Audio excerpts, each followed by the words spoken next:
জেলে থাকতে হয়। জেলে এবার স্পেসিফিক কোনো কমপ্লেন হলে জেলে না থেকে তো অপশন নেই কিছু আমার। এবার ট্রায়াল কোর্ট বেল রিজেক্ট করছে, মার্ডার কেস রেপ কেসে বেল দিচ্ছে, আমাকে বেল দিচ্ছে না।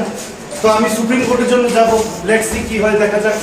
রাজ্যবাসী আশীর্বাদ যদি সাথে থাকে সত্যের জয় হবে। And I strongly believe. কি বলবে তুমি? এডিসিতে সাত, 28-এ খাবে আরো বড় বাস।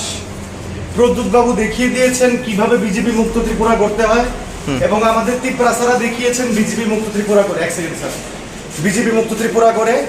এবং এই বিজেপির পরাজয় এডিসিতে এর দায় স্বীকার করে মানিক সাহার দ্রুত পদত্যাগ করা উচিত। প্রতিমা ভৌমিক, বিপ্লব দেব, যেই হোক, মানিক সাহার দ্রুত পদত্যাগ করা উচিত।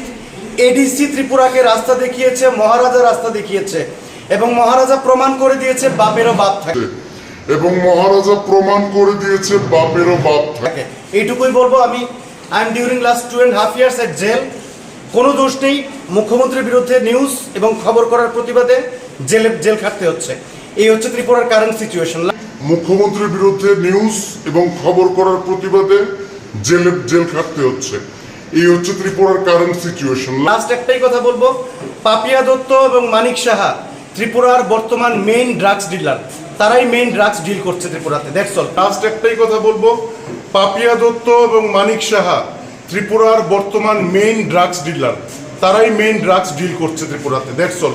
থ্যাংক ইউ, জয় হিন্দ, সবাই ভালো। বারবার করে তোমাকে বিভিন্ন জেলে কোর্টে তোলা হচ্ছে, তো সেই বিষয় নিয়ে যারা সংবাদ মাধ্যম It is not judicial trial. I am facing political trial only. Judicial trial যদি ফেস করতাম এতদিনে বেল হতো। আমার যা ফেস করছি, আমি পলিটিক্যাল ট্রায়াল ফেস করছি। এবং এখন বিলোনিয়া ডিস্ট্রিক্ট জাজ গোবিন্দ দাসের কাছে আমি যাব। ওনার কোর্টের প্রতি আমার কোনো আস্থা নেই।